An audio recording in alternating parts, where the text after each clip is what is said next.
అందరికీ రామ లక్ష్మణ సీతమ్మ వారి గొప్పతనం గురించి తెలుసు. కానీ ఊర్మిళాదేవి ఎంత గొప్పదనే విషయం గురించి తెలుసుకుందాము. అవతార పురుషుడైన శ్రీరామచంద్రుడి గుణ విశేషాలకు ప్రభావితులై ఆయన సోదరుల నుంచి సకల పరివార జనం ఆదర్శమూర్తులుగా అలరారి తరించారు. అలా త్యాగ నిరతిలో సీతమ్మ వారికి సాటిగా లక్ష్మణుడి అర్ధాంగి ఊర్మిళాదేవి ఉద్దాత వ్యక్తిత్వాన్ని చాటుతుంది.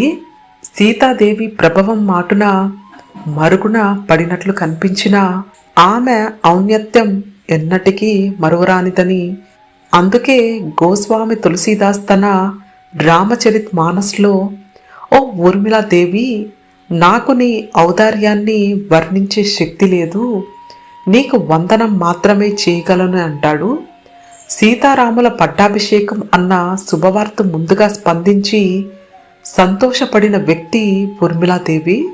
అదే ఆనందంతో ఆ వైభవాన్ని ఊహించుకుంటూ అంతఃపురంలో ఓ కల్పనా చిత్రాన్ని గీస్తూ ఉంటుంది. ఆ సమయంలో భర్త లక్ష్మణుడు హడావిడిగా ఆందోళనగా ఆమె మందిరంలోకి అడుగు పెడతాడు. ఒక్కసారిగా ఉలిక్కిపడుతుంది ఊర్మిళ. ఆ త్రోట్పాటుకు రంగులన్నీ తునికి చిత్తరువుగా చెడిపోతుంది. కైకమ్మ వలన అన్న పట్టాభిషేకమే భంగమైంది, ఇక ఈ చిత్రమేముంది అంటూ కుమిలిపోతాడు లక్ష్మణుడు.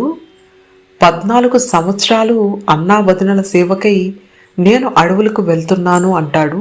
కళ్ళ నీళ్లతో అలా ఉండిపోతుంది ఆ అర్ధాంగి.